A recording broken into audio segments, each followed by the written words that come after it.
আজি পুনৰ প্ৰতিবাদত কপিল তিনিচুকীয়া জনজাতিকৰণৰ দাবীৰে তিনিচুকীয়াত বিশাল প্ৰতিবাদত অংশ ললে 1 লাখ চাহ জনগোষ্ঠীয়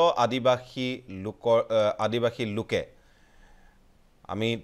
পোনপটীয়াকৈ আপোনালোকক লৈ যাব বিচাৰিছো তিনিচুকীয়ালৈ মুখ্যমন্ত্ৰী আপোনালোকৰ অৰুণোদয় আঁচনি বিতৰণ কৰি আছে তাৰ পাছত আপোনালোকে আন্দোলন কৰিছে হয় কিহৰ কাৰণে এই আন্দোলন কৰিছে আমাৰ পাটা আজি আমি বিভিন্ন চাহ জনগোষ্ঠী আদিবাসী সমাজৰ আমাৰ চাহ শ্ৰমিকৰ 551 টকা হাজিৰা আৰু আমাৰ চাহ শ্ৰমিকৰ মাটি পট্টা পালন কৰিব লাগে অন্যথা আমি 2026 চনত চৰকাৰে খুকিয়ানি দিব বিচাৰিছোঁ যদি আমাৰ চাহ শ্ৰমিকৰ মাটি পট্টা নিদিয়ে আমাৰ চাহ শ্ৰমিকৰ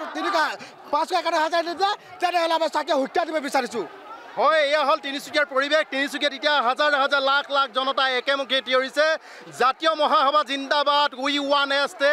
শ্ৰম কাৰ্ড বাতিল কৰক নো এছটি নো ৰেছ আদি শ্লোগানেৰে তিনিচুকীয়া এতিয়া আকাশ বতাহ কঁপাই তুলিছে এক প্ৰকাৰে অসমৰ মাননীয় মুখ্যমন্ত্ৰী তিনিচুকীয়াত আছে আনফালে তীব্ৰ ৰূপত আন্দোলন হোৱাৰ পৰিলক্ষিত হৈছে বিজেপি চৰকাৰৰ বিৰুদ্ধে এইদৰে আচলতে লাখ লাখ চাহ জনগোষ্ঠী আৰু আদিবাসী জনগোষ্ঠীয় লোকে জনজাতিকৰণ আৰু তেওঁলোকৰ মজুৰি বৃদ্ধিৰ দাবীত মাটি পট্টাৰ দাবীত হাজাৰ হাজাৰ লোক ঐক্যবদ্ধ হৈ তিনিচুকীয়া শুকান পুখুৰী আৰু ITI খেলপথাৰত ঐক্যবদ্ধ হৈ তেওঁলোকে আচলতে প্ৰতিবাদী সমদল কৰাৰ পৰিলক্ষিত হৈছে তেওঁলোকৰ দাবী জনজাতিকৰণ তেওঁলোকৰ দাবী মাটিৰ পট্টা প্ৰদান কৰক তেওঁলোকৰ দাবী আচলতে মজুৰি বৃদ্ধি কৰিব লাগে গতিকে তেওঁলোকৰ দাবীসমূহ যদি চৰকাৰে মানি নলয় নিশ্চিতভাৱে আহিবলগীয়া 2026 চনত বিজেপি চৰকাৰ উফুৱাই দিয়াৰো তেওঁলোকে হুংকাৰ প্ৰদান কৰিছে